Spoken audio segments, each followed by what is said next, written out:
आज विधि विधान के साथ बंद हुए बाबा केदारनाथ धाम के कपाट। विधि विधान से हुई पूजा अर्चना। बाबा केदारनाथ की डोली यात्रा निकाली गई। आर्मी बैंड के साथ शीतकालीन गद्दी स्थल के लिए हुई रवाना। पारंपरिक जुलूस में मंदिर समिति के स्वयं सेवक होते हैं शामिल। 6 महीने उखी मठ में रहती है डोली। केदारनाथ के बाद विधि विधान से बंद हुए यमुनोत्री धाम के कपाट। विधि विधान से हुई पूजा अर्चना। मां यमुना की उत्सव डोली खरसाली के लिए हुई रवाना। डोली उत्सव में 1000 श्रद्धालु हुए शामिल। गोवर्धन पूजा के बाद भाई दूज की रौनक। उत्तर भारत समेत कई राज्यों में धूमधाम से मनाया जा रहा भाई दूज का त्योहार। भाई दूज के शुभ अवसर पर बहन अपने भाई की लंबी उम्र के लिए करती हैं पूजा अर्चना। बहनें अपने भाइयों की खुशहाली के लिए करती हैं कामना। भाई बहन के प्यार और स्नेह के रिश्तों का प्रतीक है यह त्योहार। हर साल कार्तिक मास के शुक्ल पक्ष की द्वितीय तिथि पर मनाया जाता है भाई दूज। देश भर में भाई दूज को अलग अलग नाम से भी जाना जाता है।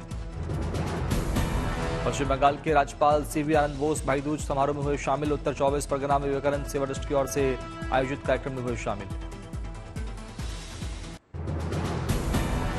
अयोध्या में भाई दूज पर उमड़ा आस्था का सैलाब। बड़ी संख्या में श्रद्धालु लगाई सरयू में डुबकी। मथुरा में भी भाई दूज की रौनक। बड़ी संख्या में लोगों ने यमुना नदी में लगाई आस्था की डुबकी। गृहमंत्री अमित शाह ने भाई दूज पर्व की देशवासियों को दी बधाई। लिखा, प्रेम, समर्पण और कर्तव्यपरायणता का यह पर्व सभी के जीवन में अपार खुशियां लाए, यही कामना करता हूं। भाई दूज पर्व पर सीएम योगी ने दी शुभकामनाएं। लिखा, प्रभु श्री राम से प्रार्थना है कि आप सभी के जीवन में यह पवित्र बंधन सदा बना रहे। हर परिवार खुशहाली और प्रेम से आबद्ध रहे। बिहार के सीएम नीतीश कुमार ने भी भाई दूज की दी बधाई। लिखा, भाई बहन के पवित्र बंधन एवं स्नेह के पर्व भैया दूज के अवसर पर देशवासियों को हार्दिक बधाई। आस्था के महापर्व छठ की तैयारियां शुरू। 5 नवंबर से शुरू होगी छठ पूजा। बिहार से लेकर दिल्ली तक छठ पूजा को लेकर खास इंतजाम। घाटों पर साज सजावट शुरू। राजधानी दिल्ली में छठ पूजा के लिए बनाए जा रहे विशेष घाट। दिल्ली सरकार की ओर से तैयारियां तेज। बिहार के सीएम नीतीश कुमार ने पटना में छठ घाटों का किया दौरा। अधिकारियों को दिए दिशा निर्देश। गोपालगंज में छठ पूजा से पहले नदी देखा मगरमच्छ। प्रशासन ने की लोगों से सावधानी बरतने की अपील। पटना में भी छठ पूजा की तैयारियां तेज। छठ पूजा से पहले कारीगर बना रहे मिट्टी के चूल्हे। मुंबई में छठ पर्व को लेकर लोगों में दिखा जबरदस्त उत्साह। अपने घर जाने वालों की स्टेशन पर लगी भारी भीड़। छठ मनाने जाने वाले लोगों की उधना रेलवे स्टेशन पर उमड़ी भीड़। स्टेशन परिसर के बाहर लगी लंबी कतार। गुजरात के सूरत में देर रात से ही स्टेशन पहुंच गए थे लोग। भीड़ को व्यवस्थित करने के लिए खास इंतजाम। वाराणसी में छठ पूजा की तैयारियां जोरों पर। वरुणा नदी के घाट पर चलाया गया स्वच्छता अभियान। गुजरात के नवसारी में स्वामीनारायण मंदिर में नए साल की रौनक। मंदिरों को भव्य लाइटों से सजाया गया। बंगाल के बीरभूम में देवी काली की प्रतिमा का विसर्जन। बड़ी संख्या में श्रद्धालु हुए शामिल। एमपी के श्योपुर पहुंचे सीएम मोहन यादव। गोवर्धन पूजा में हुए शामिल। पटना में भी गोवर्धन पूजा की धूम। आरजेडी प्रमुख लालू प्रसाद यादव हुए शामिल। जम्मू कश्मीर के बांदीपुरा में बीएसएफ ने वुलर हाफ मैराथन का किया आयोजन। बड़ी संख्या में युवाओं ने लिया हिस्सा। केरल के कन्नूर में केंद्रीय मंत्री जॉर्ज कुरियर ने संकल्प आईएएस के नए परिसर का किया उद्घाटन। नालंदा के राजगीर में 11 नवंबर से होने जा रहा एशियाई महिला हॉकी चैंपियनशिप। 6 देशों के खिलाड़ी लेंगे हिस्सा। पूर्व भारतीय क्रिकेटर वीवीएस लक्ष्मण परिवार के साथ पहुंचे अयोध्या। श्री राम मंदिर और हनुमानगढ़ी में की पूजा अर्चना। वाराणसी में अनोखे अंदाज में हुई गोवर्धन पूजा। 511 क्विंटल से अन्नपूर्णा मंदिर। 14 क्विंटल से काशी विश्वनाथ को लगाया गया भोग। प्रयागराज में होने वाले महाकुंभ में शहीद चंद्रशेखर आजाद की पिस्तौल की लगेगी प्रदर्शनी। स्नानदान के साथ श्रद्धालुओं को मिलेगी ऐतिहासिक जानकारी। झारखंड चुनाव के लिए बीजेपी ने जारी की मैनिफेस्टो। अमित शाह ने कहा, महिलाओं और युवाओं को हर महीने मिलेंगे पैसे।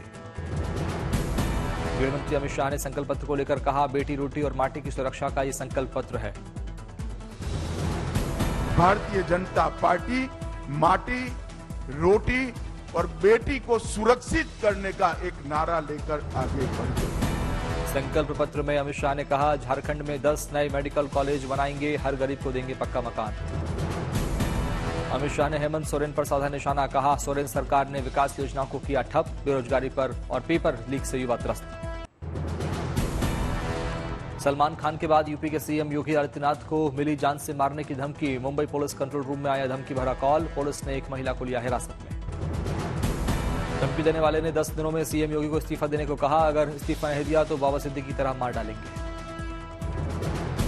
सीएम योगी के नारे बांटोगे तो कटोगे नारे का गिरिराज सिंह ने किया समर्थन, कहा बटोगे तो कटोगे कोई नारा नहीं, एक मंत्र है, मजबूत रहोगे तो बचे रहोगे।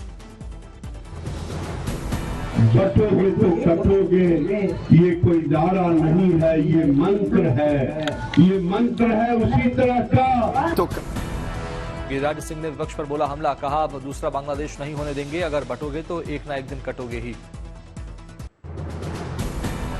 यूपी के डिप्टी सीएम केशव प्रसाद मौर्य ने समाजवादी पार्टी पर साधा निशाना, कहा समाजवादी पार्टी का भविष्य अंधकार में है, समाजवादी पार्टी का अंधकार दूर नहीं होगा।